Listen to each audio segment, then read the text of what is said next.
Hello दोस्तों, स्वागत है आप सभी का आपके अपने YouTube channel unique coaching centre में।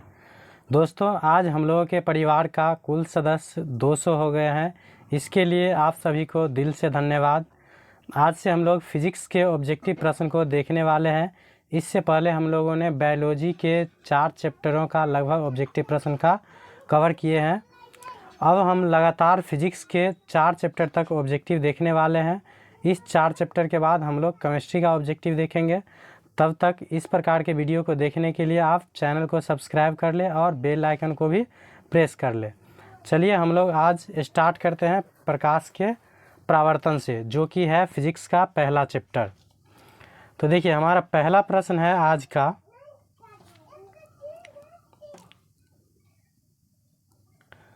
देखिए, आज का पहला प्रश्न है, जो दाढ़ी बनाने में किस प्रकार के दर्पण का उपयोग किया जाता है।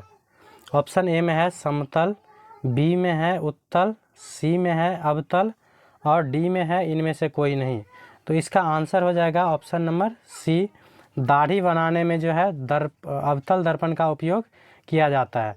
अगर पूछा जाए जो हजामती दर्पण के रूप में भी किसका उपयोग किया जाता है, तो अवतल दर्पण का। इसके अलावे अवतल दर्पण का उपयोग सौर भट्टियों में किया जाता है। डॉक्टरों द्वारा रोगी के कान नाक आदि को देखने में भी किया जाता है। बात कर ले उत्तल दर्पण का, तो उत्तल दर्पण का उपयोग किया जाता है वाहनों के पश्च दृश्य के रूप में, मतलब बैक, एक प्रकार से पीछे देखने के लिए जो प्रयोग किया जाता है वह होता है उत्तल दर्पण। तो इस प्रकार इसका आंसर हो जाएगा सी।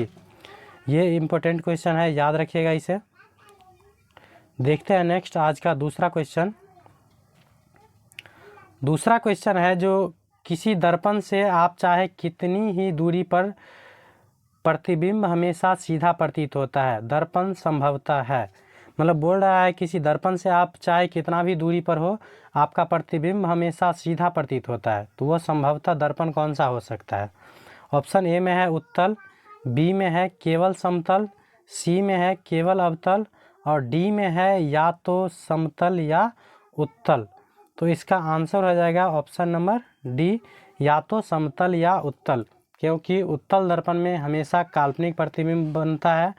काल्पनिक प्रतिबिंब क्या होता है, सीधा, और समतल दर्पण में भी हमेशा क्या होता है, काल्पनिक प्रतिबिंब बनता है, ये भी क्या होता है, सीधा। तो इसका आंसर हो जाएगा ऑप्शन नंबर डी।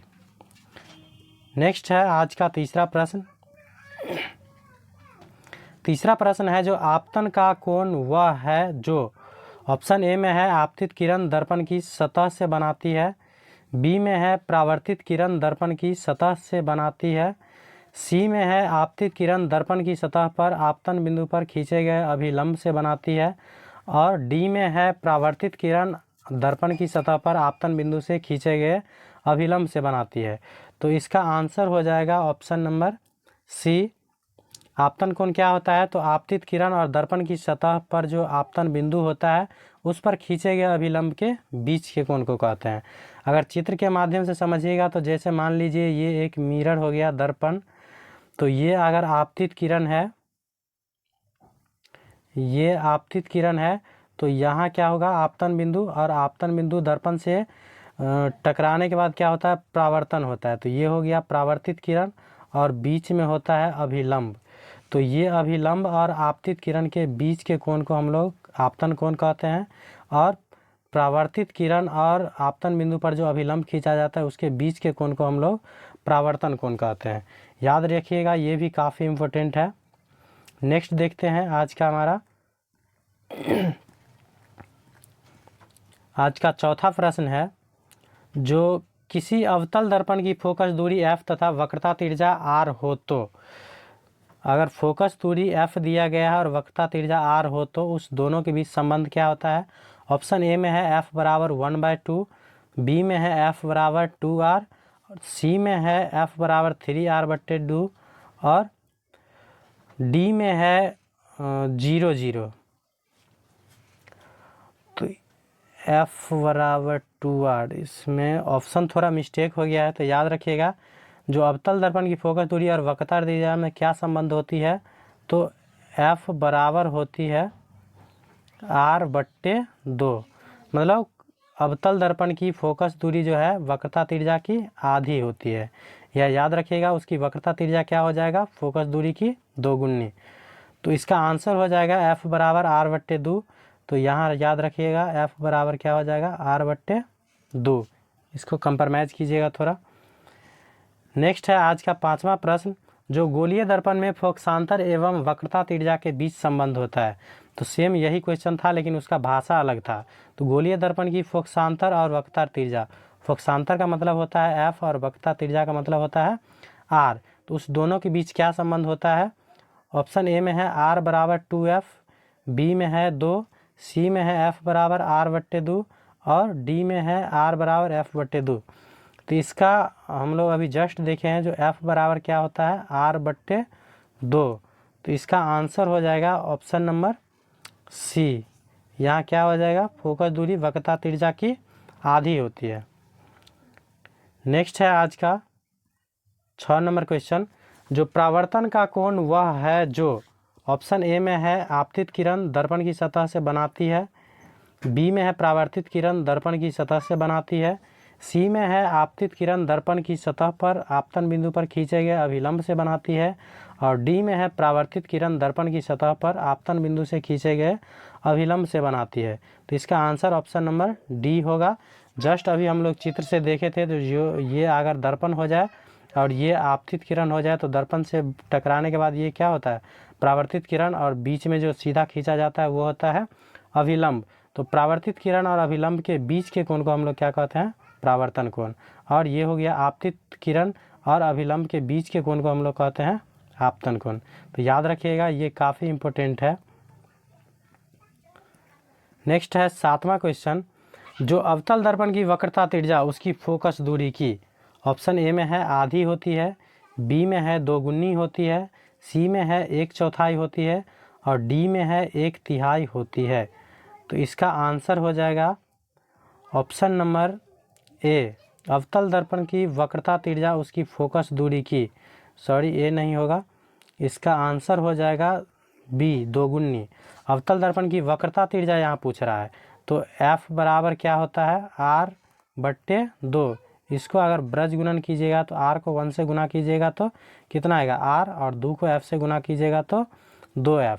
मतलब अवतल दर्पण की वक्रता त्रिज्या क्या होती है, फोकस दूरी की दोगुनी, और फोकस दूरी पूछा जाए तो वह वक्रता त्रिज्या की आधी होती है। ये भी VV है, एकदम याद रखिएगा, निश्चित रूप से बोर्ड में पूछा जाएगा। नेक्स्ट है आज का 8वां नंबर प्रश्न, जो किसी दर्पण से वस्तु को कहीं भी रखने से वस्तु के बराबर आकार का सीधा प्रतिबिंब बनता है तो दर्पण होगा। तो दर्पण कौन सा होगा। ऑप्शन ए में है उत्तल, बी में है अवतल, सी में है समतल और डी में है समतल अथवा उत्तल। तो इसका आंसर हो जाएगा ऑप्शन नंबर सी, क्योंकि बोल रहा है वस्तु के बराबर आकार का सीधा प्रतिबिंब प्राप्त होता है। तो समतल दर्पण में हमेशा वस्तु के साइज का प्रतिबिंब बनता है, मतलब जितना बड़ा वस्तु होगा प्रतिबिंब उतना ही बड़ा बनता है, इसलिए इसका आंसर हो जाएगा ऑप्शन नंबर सी। नेक्स्ट देखते हैं 9 नंबर क्वेश्चन है, जो निम्नलिखित में से किस दर्पण द्वारा फोकस पर रखे गए एक बिंदु से समांतर किरण पुंज मिल सकता है। ऑप्शन ए में है अवतल दर्पण से, बी में है उत्तल दर्पण से, सी में है अवतल और उत्तल दर्पण से और डी में है इनमें से कोई नहीं। तो इसका आंसर हो जाएगा ऑप्शन नंबर ए, अवतल दर्पण से। नेक्स्ट है आज का 10वां नंबर प्रश्न, जो किसी गोलीय दर्पण की वक्रता त्रिज्या 50 सेंटीमीटर है तो उसकी फोकस दूरी होगी। तो यहाँ दिया गया है वक्रता त्रिज्या, वक्रता त्रिज्या को हम लोग R से डिनोट करते हैं, तो R बराबर दिया गया है 50 सेंटीमीटर। तो हमको फोकस दूरी का मतलब F ज्ञात करना है। तो हम लोग जस्ट पढ़े हैं, जो F बराबर क्या होता है, तो R/2 होता है। तो R का मान दिया गया है 50, इसको बट्टे में 2 करेंगे तो कितना आ जाएगा, 25। तो इस प्रकार इसका आंसर हो जाएगा ऑप्शन नंबर सी। अगर किसी गोलीय दर्पण की वक्रता त्रिज्या 50 सेंटीमीटर होगी तो उसकी फोकस दूरी कितना हो जाएगी, 25 सेंटीमीटर। ये भी काफ़ी VV है बोर्ड के एंगल से, निश्चित रूप से याद रखिएगा इसको।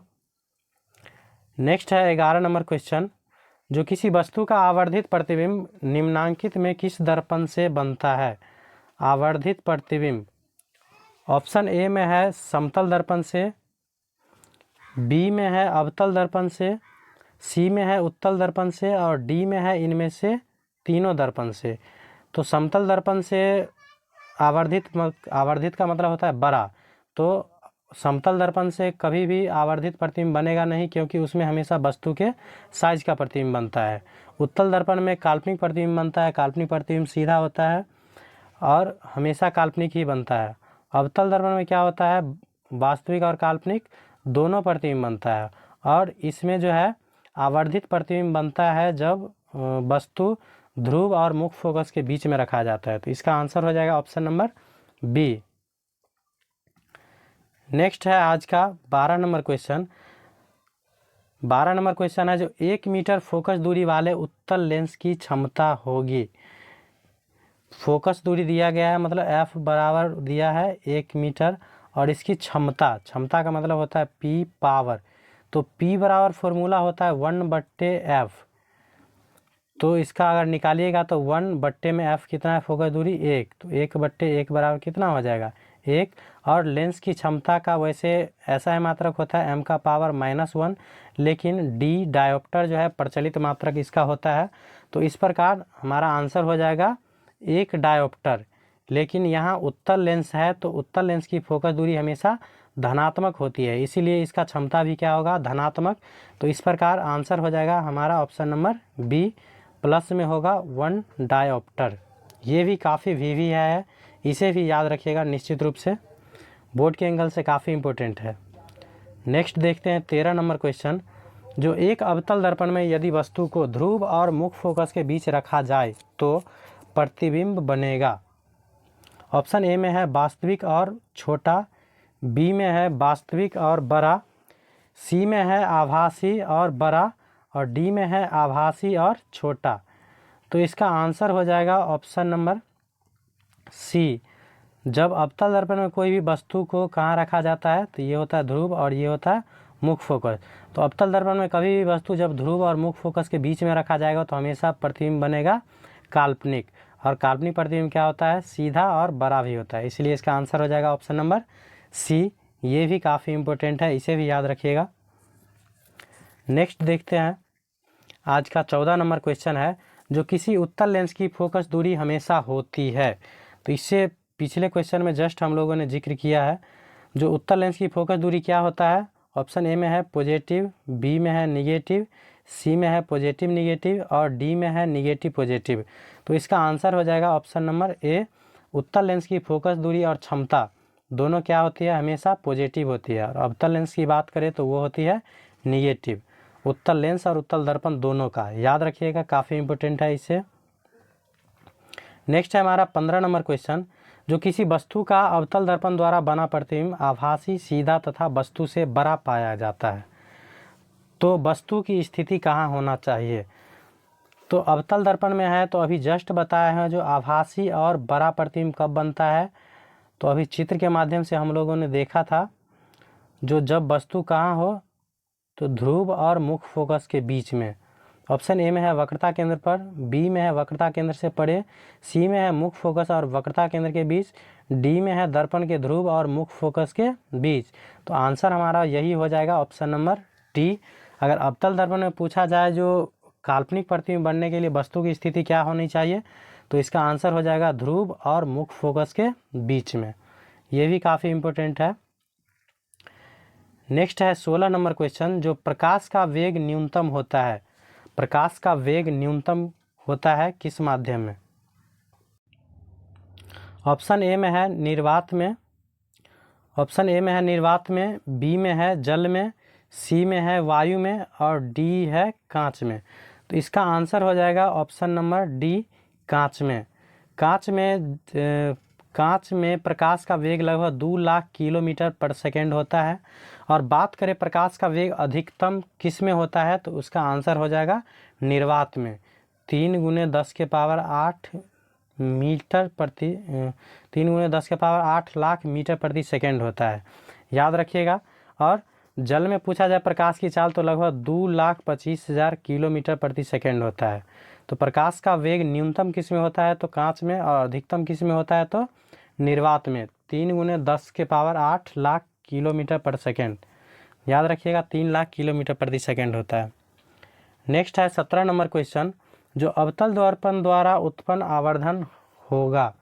ऑप्शन ए में है हमेशा 1 से कम, बी में है हमेशा 1 से अधिक, सी में है 1 से कम भी हो सकता है और 1 से अधिक भी हो सकता है, और डी में है 1 के बराबर होता है। तो इसका आंसर हो जाएगा ऑप्शन नंबर सी, 1 से कम भी हो सकता है और 1 से अधिक भी हो सकता है। नेक्स्ट है 18 नंबर क्वेश्चन, जो निम्नलिखित में से कौन सा पदार्थ लेंस बनाने के लिए प्रयुक्त नहीं किया जाता है। तो कौन सा पदार्थ है जिसका प्रयोग हम लेंस बनाने के लिए नहीं करते हैं। ऑप्शन ए में है जल, बी में है कांच, सी में है प्लास्टिक और डी में है मिट्टी। तो इसका आंसर हो जाएगा ऑप्शन नंबर डी, मिट्टी का प्रयोग हम लोग लेंस बनाने के लिए नहीं करते हैं, बाकी इस तीनों का उपयोग किया जाता है। नेक्स्ट है 19 नंबर क्वेश्चन।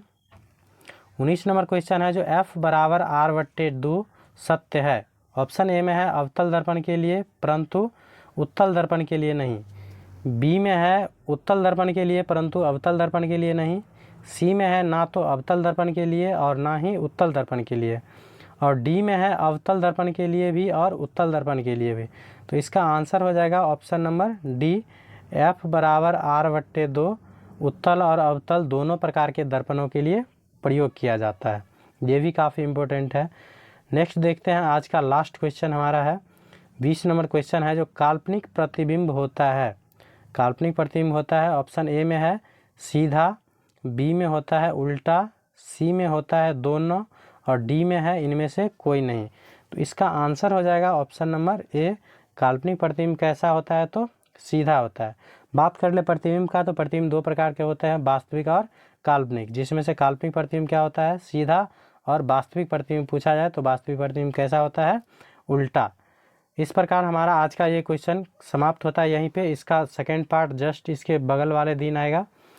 तब तक आप इस प्रकार के वीडियो को देखने के लिए चैनल को सब्सक्राइब कर ले और बेल आइकन को ज़रूर प्रेस कर ले। Thank you for watching.